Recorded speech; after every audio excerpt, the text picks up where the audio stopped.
जय श्री कृष्ण, जय गौ माता, जय गौग्राम। ये जूली सोई है। अब मैं जा रही हूँ गौशाला में चारा डालने, गौ माता को चारा डालने। मेरे गुरुदेव कहते हैं कि जब आप गौशाला में जाओ तो अपने चप्पल बाहर ही उतार के जाओ, क्योंकि पहले जो रहते थे लोग वो गौ माता की सेवा ऐसे ही करते थे।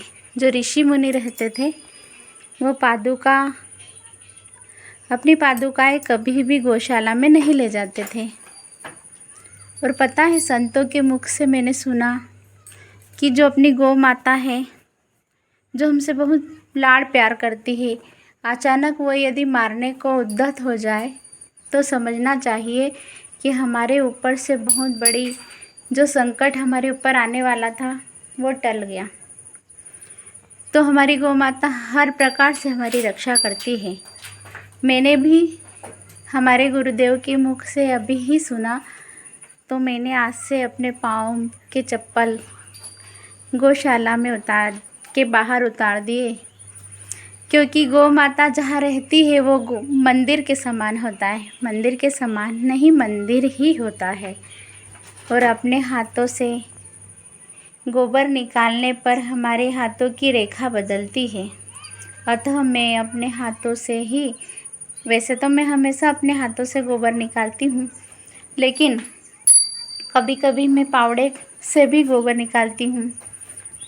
तो अभी अपनी गौ माता को मैं चारा डालूँगी। मैंने चारा डाल दिया, माताएं चारा खा रही है। तब तक मैं खेत की सैर करके आती हूँ। देखती हूँ कि अब मक्की में कितना परिवर्तन आया है।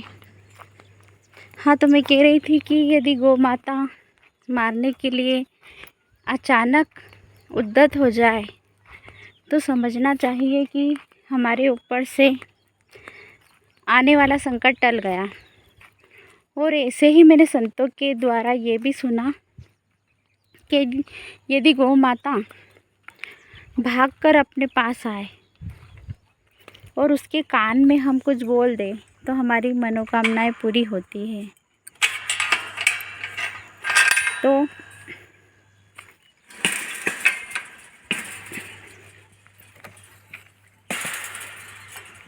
मैं जा रही हूँ खेत में पीछे के रास्ते से।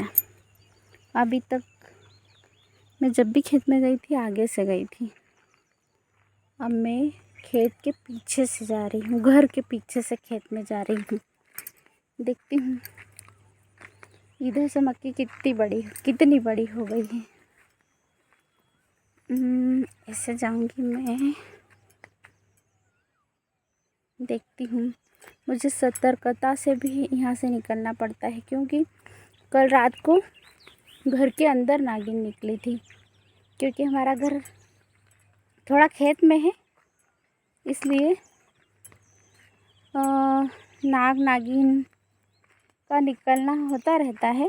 वैसे वो जीव जंतु भी हमारा कुछ नहीं बिगाड़ते, क्योंकि हम कभी किसी का कुछ बिगाड़ते नहीं, तो वो भी हमारा कुछ नहीं बिगाड़ते। देखिए, यहाँ पे चिड़ियाएँ अपना आनंद ले रही है, छोटी छोटी सी प्यारी प्यारी। ये चली गई वो। तो यहाँ से मक्की कुछ इस प्रकार से दिखती है।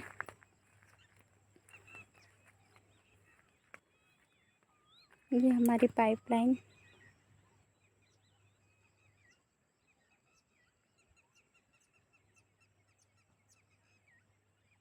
देखिए।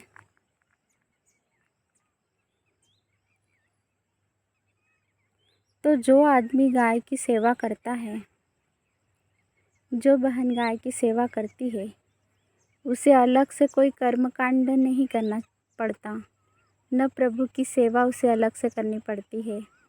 बस वह गौ माता की सेवा करता जाए और प्रभु का नाम लेता रहे, घर का काम करता रहे, तो उससे प्रभु अवश्य मिलेंगे, ऐसा महान संतों ने कहा है।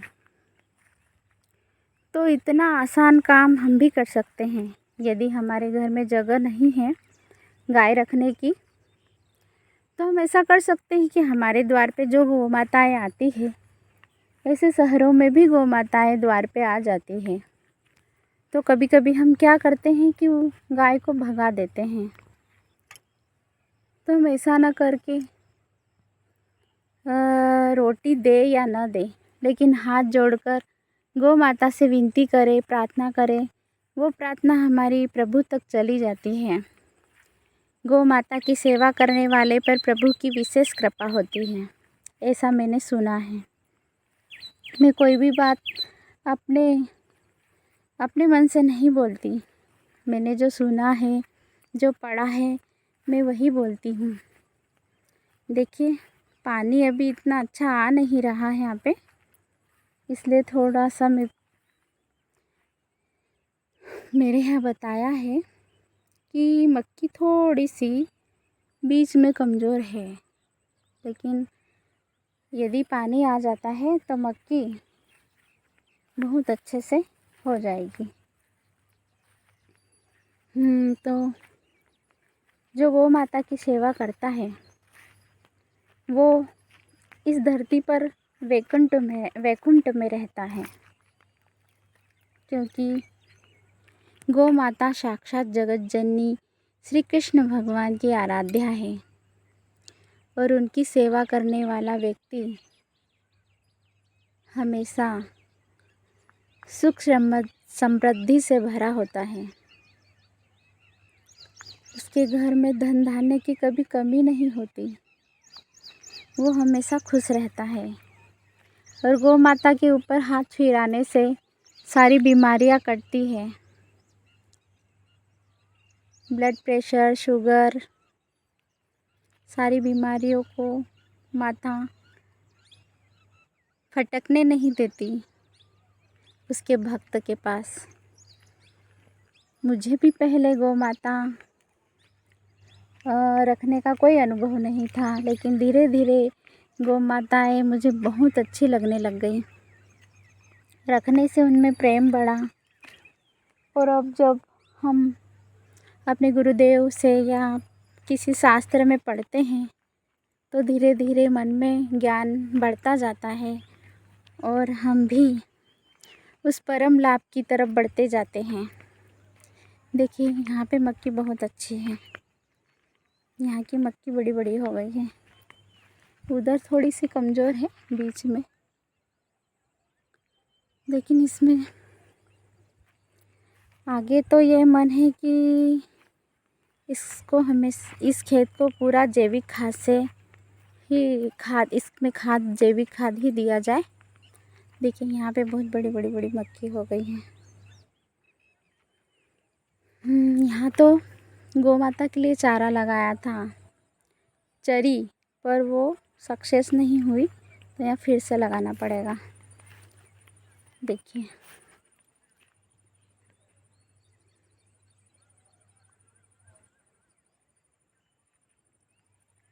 अब जैसे ही ये और बड़ी होती है मैं आपको बताती रहूँगी। आपको मेरा वीडियो अच्छा लगता हो तो कृपया करके लाइक, सब्सक्राइब एंड शेयर करें, ताकि मैं उत्साह से आगे की बातें बताती रहूं। जय श्री कृष्ण, जय गोग्राम।